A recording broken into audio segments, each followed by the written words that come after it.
বুখারীর হাদিস, খাদিজা বলছে তার স্বামী মুহাম্মদকে যে আল্লাহ আপনাকে ধ্বংস করতে পারে না কেন, আপনি মেহমানের মেহমানদারি করেন, তাসিলুর রাহিম আত্মীয়তার সম্পর্ক রক্ষা করেন, তাহমিলুল কাল যে ঋণের বোঝা যার ভারী হয়ে গেছে তার বোঝা বহন করেন, তুইনু আলা নাওয়াইবুল হক বিপদগ্রস্ত অবস্থায় মানুষ যদি আপনার আশ্রয় চায় তাহলে আপনি বিপদগ্রস্ত মানুষকে আশ্রয় প্রদান করেন। এই বৈশিষ্ট্যগুলো আল্লাহর নবীর নবী হওয়ার আগের বৈশিষ্ট্য। আল্লাহর নবী তখনও নবী হয়নি, তখনই তিনি মানুষের মেহমানদারি করে, নবী হয়নি তখনই আত্মীয়তার সম্পর্ক রক্ষা করে, নবী হয়নি তখনই বিপদগ্রস্ত মানুষকে সহযোগিতা করে, নবী হয়নি তখন বিপদগ্রস্ত বোঝাওয়ালা ঋণের বোঝাওয়ালা মানুষের বোঝা বহন করে। এরকম উন্নত মহৎ নেতৃস্থানীয় ব্যক্তিত্ব সম্পন্ন চরিত্রের অধিকারী ছিলেন মুহাম্মদ সাল্লাল্লাহু আলাইহি ওয়াসাল্লাম। কেন 23 বছরে বিপ্লব সাধন করেছে পৃথিবীতে, আর আমরা লক্ষ লক্ষ ক্যামেরা নিয়ে বক্তব্য দিয়ে বিপ্লব সাধন করতে পারি না কেন? ওই মাত্র 23 বছর এবং তারপরের খোলাফায়ে রাশিদিনের 40 বছরে যত মানুষ মুসলমান হয়েছে, গত 50 বছরে হাজারো বক্তব্য দিয়ে তার শিখি মানুষ মুসলমান করতে পারেনি কেন?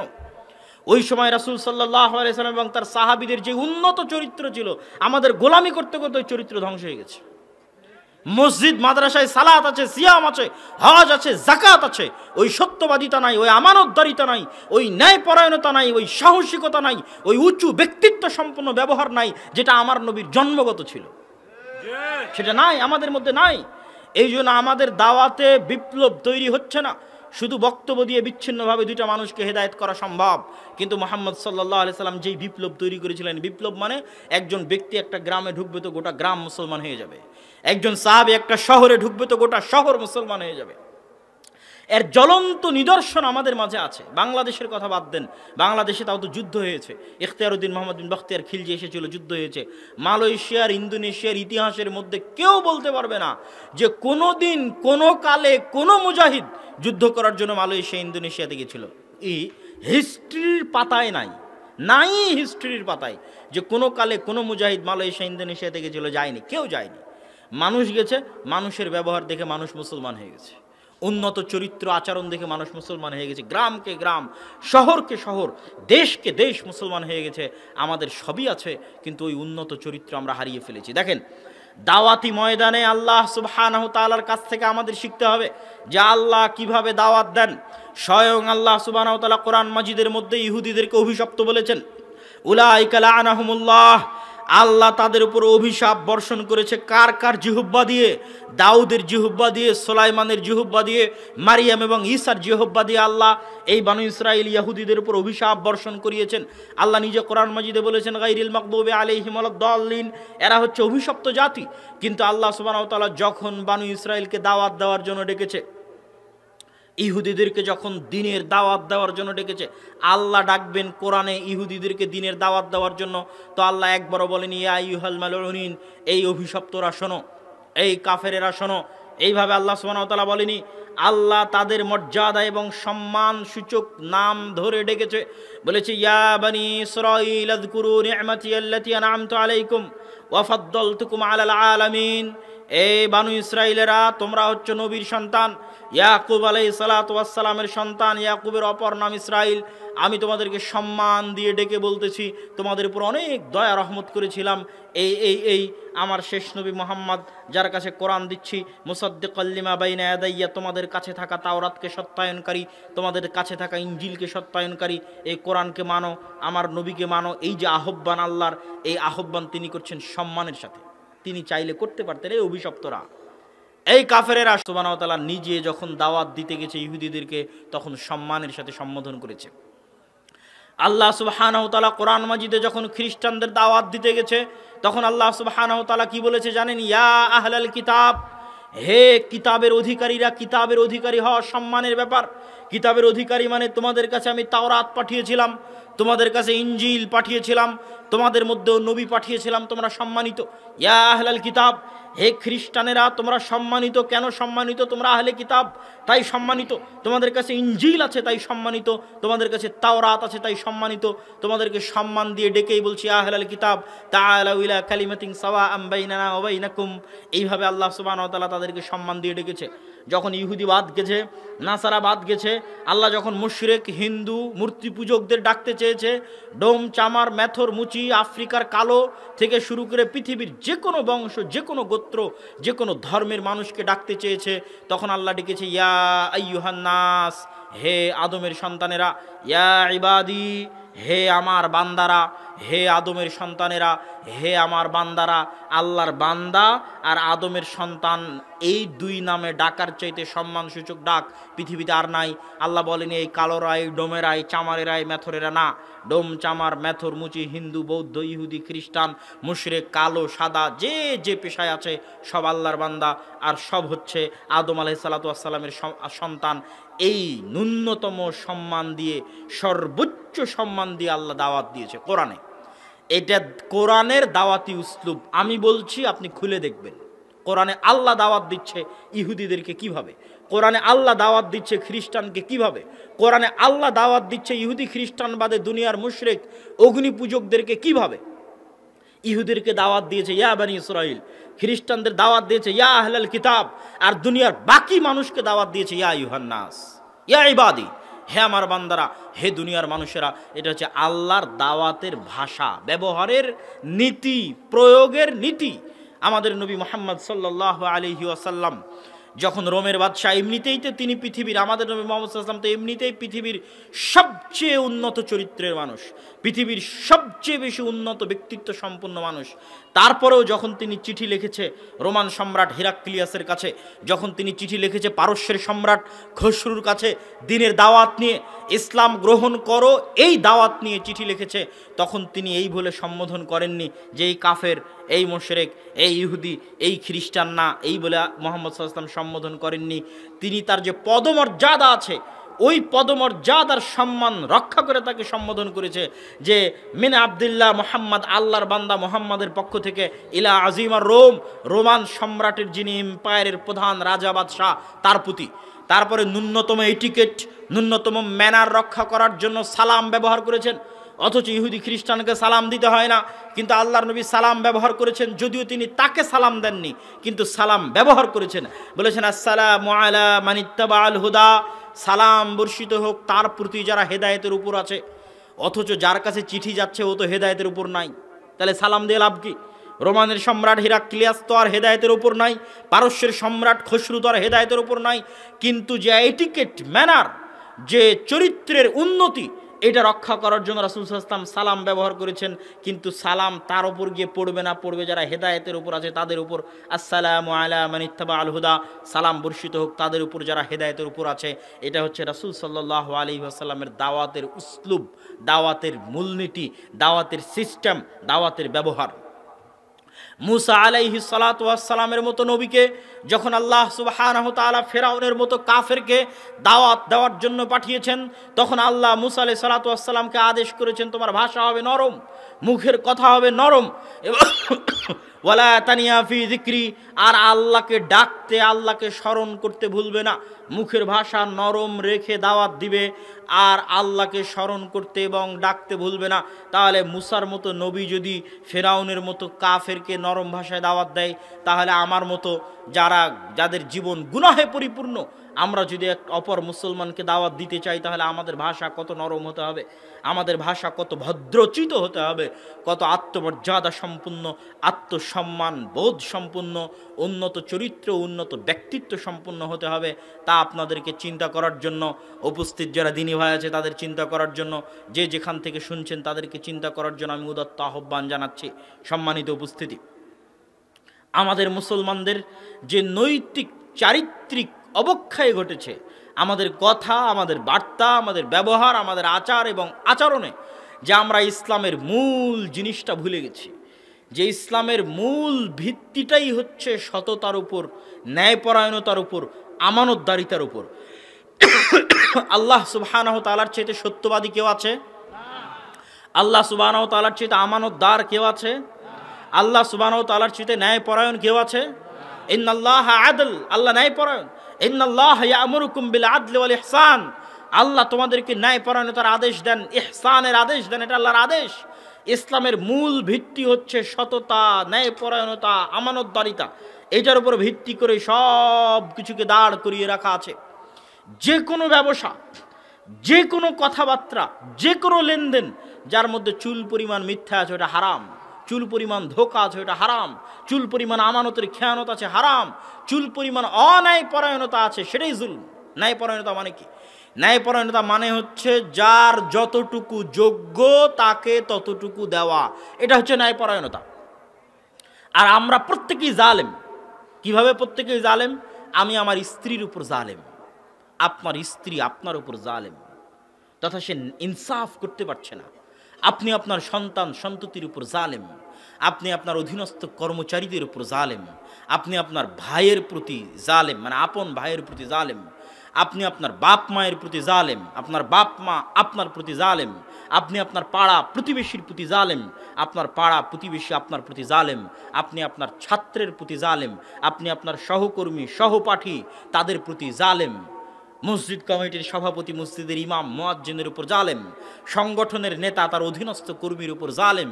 কেননা কোথাও আদল নাই, যে যার মতো পারছে চামচামি করে উপরে উঠে যাচ্ছে, যোগ্যতার ভিত্তিতে কাউকে তার ন্যায্য অধিকার দেওয়া হচ্ছে না, এটাই জুলম। ঠিক।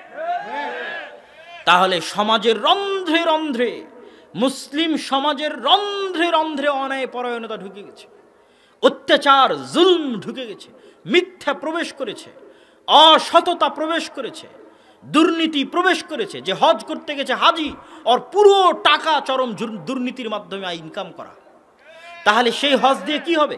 সে তো ইসলাম বুঝতে পারেনি, সে মনে করেছে সালাত সিয়াম হজ জাকাত ইসলাম। জি না, ইসলামের মূল ভিত্তি হচ্ছে সততা, ন্যায়পরায়ণতা, আমানতদারিতা। আমার আল্লাহ সত্যবাদী, আমার আল্লাহ আমানতদার, আমার আল্লাহ ন্যায়পরায়ণ, আমার নবী মুহাম্মদ সাল্লাল্লাহু আলাইহি ওয়াসাল্লাম সত্যবাদী, চরম আমানতদার, চরম ন্যায়পরায়ণ। আর তার উম্মত হয়ে আপনি আমানতের খেয়ানত করে, মিথ্যা কথা বলে, দুর্নীতি করে মনে করবেন সালাত আদায় করে, সিয়াম করে, হজ করে জান্নাতে যাবেন, অসম্ভব, হতে পারে না। কেন? আমরা ইসলামকে মূল থেকে বুঝতে পারিনি। আমরা ইসলামের বাহ্যিক আমলকে মনে করি সেগুলো ইসলাম। জি না, এগুলো হচ্ছে আল্লাহর সাথে সম্পৃক্ত হক। এগুলোর যদি 19-20 হয় আল্লাহ ক্ষমা করে দিতে পারে। মানুষ যদি সিয়াম না রাখে আর যদি তওবা করে আল্লাহ ক্ষমা করে দিতে পারে। মানুষ যদি সালাত আদায় না করে আল্লাহর কাছে তওবা করে আল্লাহ ক্ষমা করে দিতে পারে। মানুষ যদি হজ না করে তওবা করে আল্লাহ ক্ষমা করে দিতে পারে। কিন্তু মানুষ যদি তার অপর ভাইকে মিথ্যা বলে ধোঁকা দেয়, মানুষ যদি তার অপর ভাইয়ের উপর অন্যায় করে, জুলম করে, মানুষ যদি আমানতের খেয়ানত করে, তাহলে জাতির কাছে ক্ষমা না চাওয়া পর্যন্ত আল্লাহ ক্ষমা করবেন না। তাহলে কোনটা বেশি কঠিন? আপনি ইসলামকে কোন দৃষ্টিকোণ থেকে দেখলেন? এই জন্য আমি বলেছি, আজকের ইউরোপ, আজকের আমেরিকা পৃথিবী শাসন করছে কেন? আজকের ইউরোপ, আজকের আমেরিকা তাদের রাষ্ট্র ব্যবস্থার মূলনীতি ইসলাম থেকে নিয়েছে। তাদের রাষ্ট্র ব্যবস্থার মূলনীতি ইসলাম থেকে নিয়েছে। ইংল্যান্ডে একজন প্রাইম মিনিস্টার যেই পরিমাণ স্বাস্থ্যসেবা পাবে, ওই দেশের সর্বনিম্ন পর্যায়ের গরিব মিসকিন নাগরিক ওই লেভেলেরই স্বাস্থ্যসেবা পাবে। এটাই ন্যায়পরায়ণতা। আর আমার দেশে যার টাকা বেশি ও আগে, যার টাকা নাই তার কোনো মূল্য নাই, এটাই জুলম। তাহলে আমি সালাত সিয়াম হজ দিয়ে এই দেশ এবং এই জাতিকে নেতৃত্ব দিতে পারবো? পারবো না। গোলাম থাকবো, মরা পর্যন্ত গোলাম থাকবো। যেমন বানু ইসরাইল গোলাম ছিল, বানু ইসরাইলের উপর বানু ইসরাইল গোলাম ছিল ফিরআউনের। ওই গোলামির চিহ্ন আল্লাহ কোরআনে বলেছে, ইযাববিহুনা আবনাকুম ওয়া ইস্তাহয়ুনা নিসাকুম, যে তোমাদের ছেলেদেরকে জবাই করত। আর আমাদের গোলামির চিহ্ন কোথায়?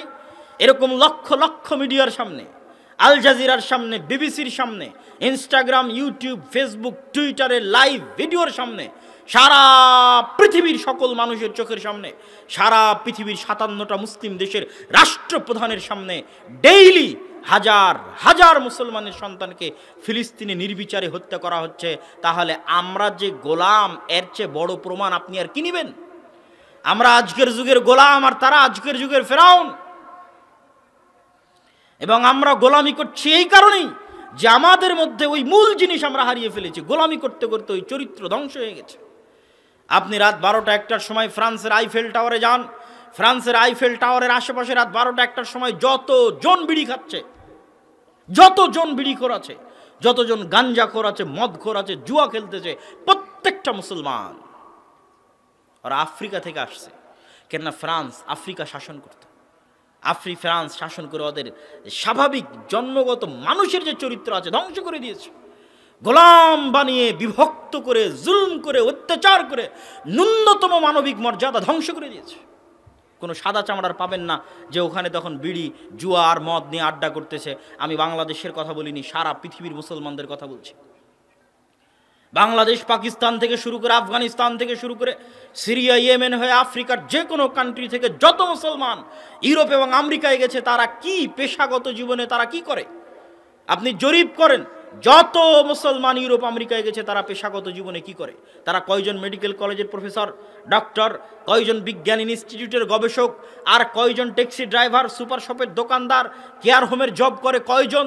আপনি যাচাই করে দেখেন যে মুসলমানদের সামাজিক সোশ্যাল স্ট্যাটাস কোথায়। গোলামি করতে করতে এবং শিক্ষা থেকে দূরে যেতে যেতে তাদের সামাজিক অবস্থান ধ্বংস হয়ে গেছে। আর কেউ তাদেরকে শিক্ষিত করবে না। কেন করবে না?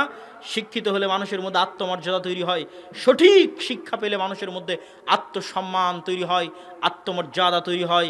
তাহলে আজকে যদি বাংলাদেশের মানুষকে আমি সঠিক শিক্ষায় শিক্ষিত করি, তাহলে এদেরকে আপনি আর 500-1000 টাকা দিয়ে বাসে আগুন দিতে পারবেন না। এদেরকে 500-1000 টাকা দিয়ে হরতালের জন্য গাড়ি ভাঙচুর করতে পারবেন না। এদেরকে 500-1000 টাকা দিয়ে ভোট কিনে ভোট কেন্দ্র দখল করে ভোটের আয়োজন করতে পারবেন না। কিন্তু যখনই তার মধ্যে শিক্ষা নাই, সে মদখোর, জুয়াখোর, গাঞ্জাখোর, তখনই আপনি তাকে 500 এবং 1000 টাকা দিয়ে কিনে নিতে পারবেন। তাহলে আপনাকে শিক্ষিত করলে আমার লস, কিন্তু আপনাকে মদখোর, জুয়াখোর, গাঞ্জাখোর বানিয়ে রাখলে আমার লাভ। আরও একটা লাভ কি? আপনি অশিক্ষিত অবস্থায় যদি মধ্যপ্রাচ্যে যান, তখনও রেমিটেন্স। অশিক্ষিত অবস্থায় যদি ইউরোপ আমেরিকায় যান, গিয়ে লেবারি করেন, তখনও রেমিটেন্স। অতএব আমার কোনো লস নাই। দেশে থাকলে গার্মেন্টস, বিদেশে গেলে রেমিটেন্স। অতএব আপনাকে শিক্ষিত করে আমার ক্ষতি করে লাভ কি? এই একই অবস্থা সারা পৃথিবীর মুসলমানদের। আর মুসলমানদের সবচেয়ে বড় ভয়ঙ্কর জায়গা হচ্ছে মুসলমানরা মনে করে নিয়েছে অবকাঠামোগত উন্নয়ন প্রকৃত উন্নয়ন জিনা। অবকাঠামোগত উন্নয়ন কখনোই উন্নয়ন নয় যতক্ষণ না শিক্ষায় উন্নয়ন না হয়, মানব সম্পদে উন্নয়ন না হয়, মানুষের উন্নয়ন না হয়, ততক্ষণ অবকাঠামোগত উন্নয়ন নয়। মসজিদ কমিটি মনে করছে এসি লাগিয়ে উন্নত, টাইলস লাগিয়ে উন্নত। জিনা মসজিদ আপনি স্বর্ণ দিয়ে বানিয়ে দিয়েছেন, আর ওই মসজিদে কোরআন এবং হাদিস শিক্ষার ব্যবস্থা নাই, ওই মসজিদ উন্নত নয়। ওই মসজিদের এসি এবং টাইলস খুলে বাজারে বিক্রি করে মসজিদে দিন শিক্ষার ব্যবস্থা করতে হবে। ওই মসজিদের এসি এবং টাইলস খুলে বাজারে বিক্রি করে দিন শিক্ষার ব্যবস্থা না করতে পারলে ওই মসজিদ কমিটিকে পদত্যাগ করতে হবে। মুসলমানদের আগে বুঝতে হবে শিক্ষার গুরুত্বটা কি। আমরা মুসলমানেরা এবং ইউরোপ আমেরিকার মধ্যে শিক্ষার ডিফারেন্স 500 বছরের ডিফারেন্স। সম্মানিত উপস্থিতি, বলছিলাম যে আমাদের মুসলমানদের স্বাভাবিক চরিত্র বিকৃত হয়ে গোলামির ফলে আমরা সততা, আমানতদারিতা, ন্যায়পরায়ণতা এগুলো থেকে দূরে চলে গিয়ে আমাদের দাওয়াতি মাঠকেও আমরা কলুষিত করে ফেলেছি। অতএব এতক্ষণ যাবৎ যে কথাগুলো বললাম তার সারমর্ম বলে আমি আমার বক্তব্য সামনের দিকে এগিয়ে নিয়ে যাই। এতক্ষণ যাবৎ যা বললাম তার সারমর্মের এক নাম্বার হচ্ছে আমরা যদি দাওয়াত দিতে চাই, দাওয়াত দিতে হবে আল্লাহর দিকে, নির্ধারিত ব্যক্তি, দল, সংগঠন বা অন্য কোনো কিছুর দিকে নয়, সরাসরি আল্লাহর দিকে। 2, সৎ আমল করতে হবে। সৎ আমল কোনটা? আপনি হজ করলেন ওটাই সৎ আমল, সালাত আদায় করলেন ওটাই সৎ আমল? জি না। আগে আপনার মধ্যে সততা, আমানতদারিতা, ন্যায়পরায়ণতা থাকতে হবে, এটা সৎ আমল। মসজিদে থাকতে হবে, মাদ্রাসায় থাকতে হবে, ইসলামী দল, ইসলামী সংগঠনে থাকতে হবে। 3, আমি বলেছি আমরা আজকের যুগের বানু ইসরাইল হয়ে গেছি। বানু ইসরাইল যেমন তাদের স্বভাব চরিত্র গোলামি করতে করতে বিকৃত হয়ে গেছে, আমাদের বিকৃত হয়ে গেছে। 4, আমি উদাহরণ হিসেবে তুলে ধরেছি আল্লাহ কোরআনে কিভাবে দাওয়াত দিয়েছে, আমার নবী তার ইতিহাসে কিভাবে দাওয়াত দিয়েছে। এই 2 উদাহরণ এবং মুসা আর ফেরাউনের দাওয়াতের উদাহরণ দিয়ে তুলে ধরেছি আমাদেরকে কিভাবে দাওয়াত দিতে হবে। এবার চলেন তার পরের আলোচনায় প্রবেশ করি। দাওয়াত দিতে গিয়ে আমাদেরকে যে বিষয়টি মনে রাখতে হবে, যে বিষয়ের প্রতি সবচেয়ে গুরুত্ব দিতে হবে, সেটা হচ্ছে মসজিদ ভিত্তিক দ্বীন শিক্ষা। এখানে মাদ্রাসা হচ্ছে, আপনারা মাদ্রাসা করছেন, যারা উপস্থিত হয়েছেন মাদ্রাসা করছেন, আলহামদুলিল্লাহ, মাদ্রাসা হোক।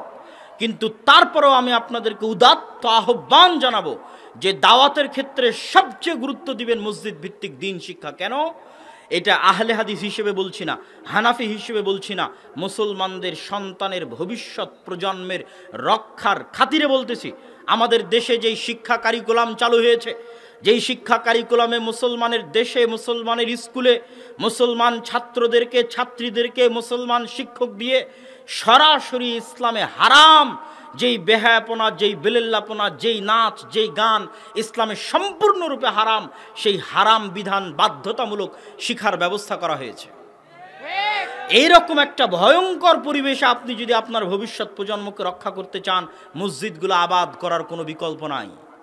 কোনো মুসলমানের সন্তানকে স্কুলের বারান্দায় পা দিতে দেওয়া যাবে না যতক্ষণ না সে মসজিদের বারান্দা থেকে দিন শিখে না যাচ্ছে। আপনারা যারা বিভিন্ন অঞ্চলে জালসা আয়োজন করছেন, জালসা আয়োজন করা সহজ, ইসলামী সম্মেলন আয়োজন করা সহজ। আগের যুগে যাত্রা হতো, তার আগের যুগে পুঁথি পাঠ হতো, তারপরে মেলা হতো। সেগুলোর আধুনিক ভার্সন চলে এসেছে যে একটু হাসি মজাক এন্টারটেইনমেন্টের জন্য কৌতুকালা কমেডি বক্তা স্টেজে আসবে আর আপনাদেরকে বিনোদন দিবে। এটা হচ্ছে আধুনিক ভার্সন বিনোদনের। সেই জায়গায় যে আমরা এরকম প্রোগ্রাম আয়োজন করছি দিনের দাওয়াতের জন্য, এটা আল্লাহর অনেক বড় রহমত, যেখানে কোরআন এবং হাদিস ছাড়া অন্য কোনো আলোচনা হচ্ছে না। তবুও এই 1 ঘন্টার বক্তব্যে আমি আপনাদের যতখানি উপকার করতে পারছি, কুমিল্লা, চাঁদপুর, নোয়াখালী মানুষের 1 ঘন্টার বক্তব্যে যতখানি উপকার করতে পারছি, ওয়াল্লাহি আল্লাহর কসম আপনারা এখান থেকে ফিরে গিয়ে নিজ নিজ এলাকায়, নিজ নিজ আত্মীয় স্বজনের এলাকায়, ভাই বোন থেকে শুরু করে শ্বশুর শাশুড়ি থেকে শুরু করে মামার বাড়ি, খালার বাড়ি, নানির বাড়ি থেকে শুরু করে যে কোনো এলাকায় মসজিদ ভিত্তিক দ্বীন শিক্ষা বাস্তবায়ন করলে দেশ ও জাতির এর চেয়ে বেশি উপকার হবে ইনশাআল্লাহ। কেন আমার এই 1 ঘন্টার বক্তব্য আপনার অন্তরে ঈমান দিবে, ইনফ্লুয়েন্স দিবে, ইন্সপায়ার দিবে, তারপরে শেষ। কিন্তু আপনি আজকে আমার বক্তব্য শুনে গিয়ে একটা মসজিদ যদি মক্তব চালু করেন, তাহলে যত মুসলমানের সন্তান আসবে প্রত্যেক বছর মুসলমানদের সন্তান হবে, আর প্রতি বছর ওই মসজিদে মুসলমানের সন্তান কোরআন শিখবে, প্রতি বছর মুসলমানের সন্তান ওই মসজিদ দ্বীন শিখবে।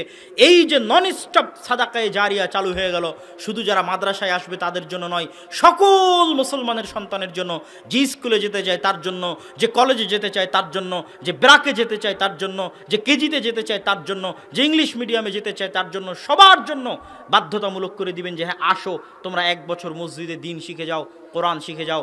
এটা হচ্ছে সর্বশ্রেষ্ঠ দাওয়াতি কাজ, সর্বোত্তম দাওয়াতি কাজ, সবচেয়ে জরুরি দাওয়াতি কাজ।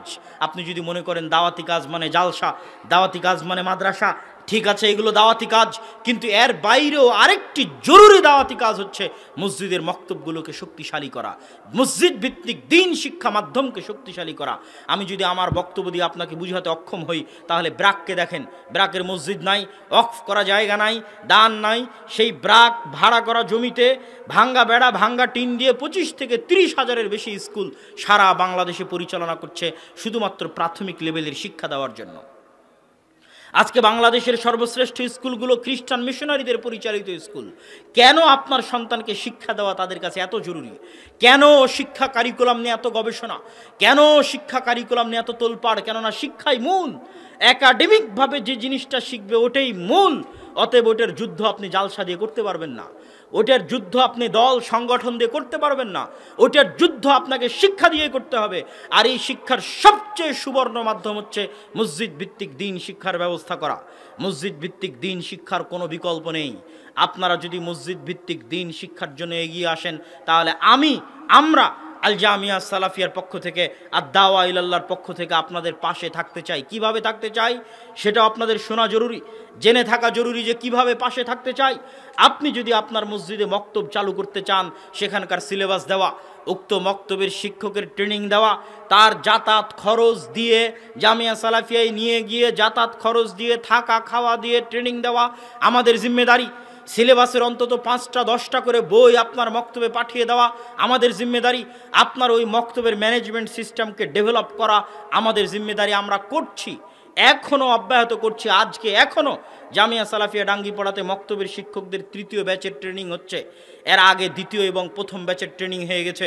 প্রথম ব্যাচে 35-40 জন, 2য় ব্যাচে প্রায় 70 জন, আর 3য় ব্যাচে প্রায় 25 জন ট্রেনিং নিচ্ছে, যাদের সকলের যাতায়াত খরচ আর দাওয়া ইলাল্লাহ বহন করছে, তাদের থাকা এবং খাওয়া দাওয়া ইলাল্লাহ বহন করছে। হ্যাঁ, আমরা পারতাম যে জামিয়া সালাফিয়ার মতো প্রতিষ্ঠান নিয়ে বসে থাকবো, কিন্তু কেন পারিনি জানেন? আমি জামাল ভাইকে অনুরোধ করব যে আপনি এই প্রতিষ্ঠান নিয়ে বসে থাকবেন না। কেন থাকবেন না জানেন? জাযাকাল্লাহ খায়র, বারাকাল্লাহ ফিক। 2-3টা শুরু করেছে, আপনারা সকলেই বলেন আলহামদুলিল্লাহ। কেন আপনারা বসে থাকবেন না? আমরা কেন বসে থাকবো না? এটাও একটু শুনেন।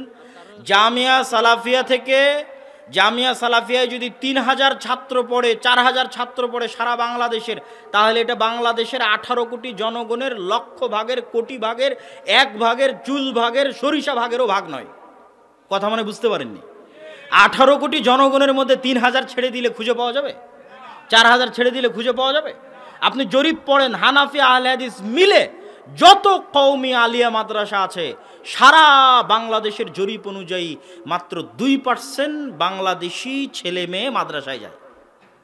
সব মিলে, মানে হানাফি আহলে হাদিস কওমি আলিয়া মিলে মাদ্রাসায় কত পার্সেন্ট ছেলে মেয়ে যায়? 2%।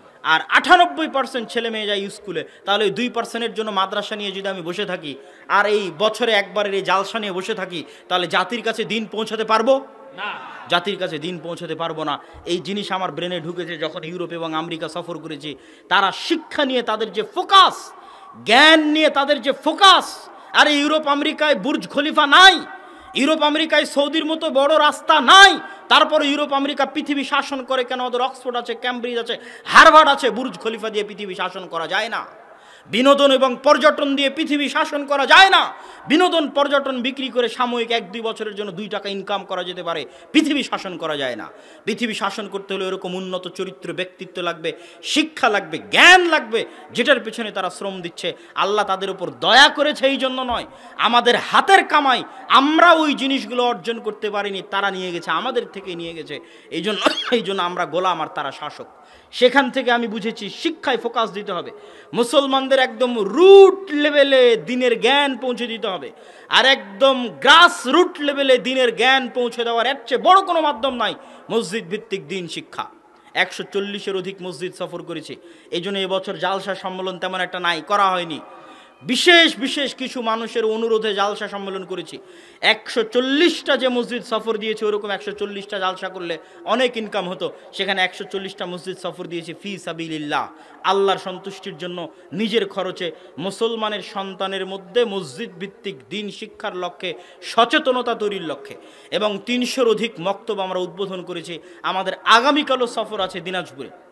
সফর মানে জালসা না যে কেউ গেলে আমাকে হাতিয়ে দিবে, ঢাকা থেকে দিনাজপুর যাতায়াতের খরচ আমাকেই বহন করতে হবে, যেভাবেই হোক বহন করতে হবে। হয়তো আপনাদের এই জালসা থেকে যে হাতিয়ে পাবো সেটা খরচ হয়ে যাবে, এটা এমনি মজাক করে বললাম।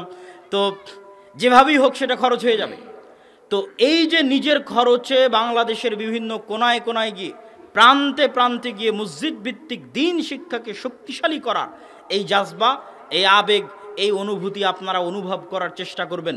আর সর্বোপরি আপনাদের কাছে আবেদন যে আমাদের মসজিদ ভিত্তিক দিন শিক্ষার যে সিলেবাস আছে, এই সিলেবাসকে মূল্যায়ন করবেন। ওসমানী কায়দা আছে, আদর্শ শিক্ষা আছে, মূল্যায়ন করবেন। ফিকহুস সালাফ নামে একটি নতুন বই বের হয়েছে আমাদের গবেষণাগার থেকে। অনেকেই বলে যে আহলে হাদিসরা ফেকা মানে না, বলে না? বলে না? আপনাদের এই অঞ্চলে আরও বেশি বলে যে আহলে হাদিসদের ফেকা নাই, বলে না? বলে না? বলে। তো আহলে হাদিসরা ফেকা বলতে কি বুঝায়, সালাফিরা ফিকহ বলতে কি বুঝায়, এটার জন্যই আমাদের গ্রন্থ হচ্ছে ফিকহুস সালাফ।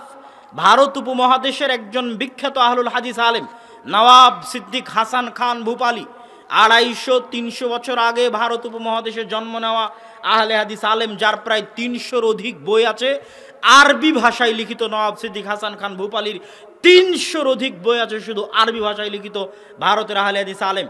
আমরা যদি মনে করি, কেউ মনে কষ্ট নেবেন না যে আমরা মদিনা থেকে পড়ে এসে আজ প্রথম তাওহীদের দাওয়াত দিচ্ছি চাঁদপুরে, জি না। আমরা যেই দিন মদিনা বিশ্ববিদ্যালয় তৈরি হয়নি, যেই দিন সৌদি আরব প্রতিষ্ঠা হয়নি, সেই দিনও এই দেশের মাটিতে তাওহীদের দাওয়াত দেওয়া হয়েছে। তার জ্বলন্ত উদাহরণ হচ্ছে এই বইগুলো, তার জ্বলন্ত উদাহরণ হচ্ছে নওয়াব সিদ্দিক হাসান খান ভূপালী, তার জ্বলন্ত উদাহরণ হচ্ছে শাহ ইসমাইল শহীদের লেখা তাকবিয়াতুল ঈমান। 250 বছর আগে তাওহীদের উপর ভারতের মাটিতে বসে শিরকের বিরুদ্ধে কি পরিমাণ শক্তিশালী লেখনী লেখা যায়, সেটা তাকবিয়াতুল ঈমান না পড়লে মানুষ বুঝতে পারবে না। উর্দু ভাষায় লিখিত বই, হয়তো বাংলাতে অনুবাদ পাওয়া যাবে তাকবিয়াতুল ঈমান নামে, আরবিতে অনুবাদ হয়েছে রিসালাতুত তাওহীদ নামে। তো আমরা আজকে আপনার চাঁদপুরে তাওহীদের দাওয়াত দিচ্ছি, জি না। গত 250, 200, 300 বছর থেকে ভারত উপমহাদেশের আহলুল হাদিস আলেমরা দাওয়াত দিয়ে যাচ্ছে। তাদের সেই ইতিহাস, সালাফদের সেই স্মৃতিচারণকে লক্ষ্য করে এবং আহলুল হাদিসদের ফিকহ যদি আপনি অনুভব করতে চান, তাহলে এই বইটি আপনাদের জন্য অতীব জরুরি, অতীব জরুরি। এই বইটি আমি আপনাদেরকে নেওয়ার উদাত্ত আহ্বান জানাচ্ছি। আবারও চলে আসি যে আপনারা দাওয়াতি কাজ করবেন, দাওয়াতি কাজ করতে গিয়ে সবার আগে কোন বিষয়টাকে ফোকাস দিবেন? মসজিদ ভিত্তিক দ্বীন শিক্ষা। মসজিদ ভিত্তিক দ্বীন শিক্ষা ফোকাস দিতে গিয়ে সবার আগে ফোকাস দিবেন কোরআন, তারপরে ফোকাস দিবেন মৌলিক দ্বীন শিক্ষা। কোরআন কেন? আমি আব্দুল্লাহ ঘন্টার পর ঘন্টা বক্তব্য দিয়ে যত মানুষকে হেদায়েত করতে পারবো, জাকির নায়েক লক্ষ বক্তব্য দিয়ে যত মানুষকে হেদায়েত করতে পারবে, এরকম কোটি জাকির নায়েক, কোটি আব্দুর রাজ্জাক বিন ইউসুফ যত মানুষকে হেদায়েত করতে পারবে, কোরআন একাই তার চেয়ে বেশি মানুষকে হেদায়েত করতে পারবে। ভাই হয় না কেন? আফালা ইয়াতাদাব্বারুনাল কোরআন আম আলা কুলুবিহিম আকফাল। হয় না কেন? এরা তো কেউ কোরআন বুঝেও না, বুঝার চেষ্টাও করে না, এই জন্য হয় না। আপনি কোরআন একদিন বুঝে পড়েন, কোরআন আপনার অন্তরে কাঁপন ধরাবে। কোরআন আপনার চোখ দিয়ে পানি বের করবেই করবে। কোরআন আপনার অন্তর নরম করবে। আল্লাহ সুবহানাহু ওয়া তাআলা কোরআন মাজিদে বলছেন, ইন্নামাল মুমিনুনা আল্লাযীনা ইযা যুকিরাল্লাহ ওয়াজিলাত কুলুবুহুম। মুমিন তারাই যখন তারা কোরআন হাতে নেয় তাদের অন্তর নরম হয়ে যায়, যখন তারা আল্লাহর জিকির করে তাদের অন্তর নরম হয়ে যায়। ওয়াইদা তুলিয়াত আলাইহিম আয়াতুহু যাদাতহুম ঈমানা। যখন তারা কোরআনের আয়াত পড়ে তাদের ঈমান বৃদ্ধি পায়, তাদের ঈমান বেড়ে যায়। আর এক আয়াতে আল্লাহ সুবহানাহু ওয়া তাআলা বলছেন, তাকশাইরু জুলুদুহুম। কোরআন যখন পড়ে তখন মানুষের চামড়া শিউরে ওঠে। তালিনু কুলুবুহুম, অন্তর নরম হয়ে যায়। এটা কোরআনের শক্তি, কোরআনের পাওয়ার, কোরআনের ক্ষমতা। আর আমাদেরকে কোরআনের কাছে আসতে দেয় না, কোরআনের পাশে আসতে দেয় না কে? শয়তান। কে দেয় না? শয়তান। উপস্থিত যত মুসল্লি আছেন, বক্তব্য শুনলেন দাওয়াতের উপর। দাওয়াতের একটি অন্যতম এবং আমাদের আজকের আলোচনার শেষ পয়েন্ট হচ্ছে কোরআন। যে কোরআন যে দাওয়াতি মাধ্যমে আমাদের ব্যবহার করতে হবে এটা আমরা ভুলে গেছি। তো কোরআনকে যে আমাদের গুরুত্ব দিতে হবে এটা বলতে গিয়ে আপনাদের বলতে চাচ্ছি যে কোরআনের সবচেয়ে বড় শত্রু শয়তান। আপনারা যারা বসে আছেন, আমি বক্তব্য দিচ্ছি, আমি যদি গত 1 মাস 2 মাস থেকে কোরআনে হাত দিয়ে না থাকি, তাহলে 1-2 মাস যাবৎ শয়তান আমাকে কোরআনে হাত দিতে দেয়নি। কে দেয়নি? শয়তান। আপনার বাড়িতে যদি গত 2-3 মাস থেকে কোরআন তেলাওয়াত না হয়ে থাকে, তাহলে কে পড়তে দেয়নি? শয়তান পড়তে দেয়নি। কেন? শয়তান কেন চায় না যে আপনি যেন কোরআন না পড়তে পারি? ভাত খেতে বসলাম, আগে বিসমিল্লাহ, পানি পান করতে বসলাম বিসমিল্লাহ, ভালো কাজে বিসমিল্লাহ, আর কোরআন পড়ার আগে আল্লাহ শিখিয়ে দিলেন, বলো আউযু বিল্লাহ ফাস্তাইজ মিনাশ শাইতানির রাজিম, বলো আউযু বিল্লাহি মিনাশ শাইতানির রাজিম। কেননা কোরআন তুমি হাতে নিয়ে স্থির থাকতে পারবে না। ঘন্টার পর ঘন্টা ফেসবুক চালাচ্ছেন, শয়তান কোনো ডিস্টার্ব দেয় না? ডিস্টার্ব দেয়? ঘন্টার পর ঘন্টা চায়ের স্টলে বসে আড্ডা দিচ্ছেন, শয়তান ডিস্টার্ব দেয় না? আপনি এখনই কোরআন হাতে নিয়ে বসেন, শয়তান আপনাকে কোরআন পড়তে দিবে না। কত জরুরি কাজ আপনার ব্রেনে আসবে, মোবাইলে মেসেজ আসবে, মানুষে ফোন দিবে, অন্য একটা কাজের কথা মনে হবে, স্ত্রী পুত্র আসবে, ছেলে মেয়ে আসবে, কোরআন পড়তে পারবেন না। কিন্তু কোরআন আমাদের পড়তেই হবে, কোরআন আমাদের শিখতেই হবে, কোরআন আমাদের বুঝতেই হবে। যদি আমরা আমাদের ঈমান তাজা রাখতে চাই, যদি আমরা আমাদের ঈমানকে মরতে না দিতে চাই, মানুষের অন্তরে কোরআনের আলো জ্বালাতেই হবে। এই জন্য কোরআনকে গুরুত্ব দিতে হবে। তো শয়তান কেন কোরআনের পাশে আসতে দিতে চায় না? আলহাকুমুত তাকাসুর হাত্তা যুরতুমুল মাকাবির। শয়তান তোমাদেরকে ভুলিয়ে রাখতে চায় খেলনা দিয়ে, খেল তামাশা দিয়ে। শয়তানের খেলনা কি, খেল তামাশা কি? এই দুনিয়ার চাকচিক্য, অর্থের মোহ। ছোট বাচ্চা যেমন মায়ের দুধের কথা আপনি ভুলিয়ে রাখতে চান খেলনা দিয়ে, ঠিক শয়তান তেমন আপনাকে ভুলিয়ে রাখতে চায় যেন আপনি মরার কথা স্মরণ করতে না পারেন।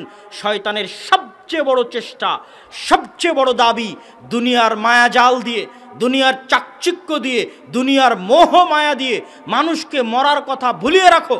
আজকের যুবকেরা যারা ফ্রি ফায়ারে আসক্ত, পাবজিতে আসক্ত, টিকটকে আসক্ত, মোবাইলে আসক্ত, ঘুমাতে ঘুমাতে মোবাইল, ঘুম থেকে উঠে মোবাইল, এদের কি মরার কথা স্মরণ করার সময় আছে?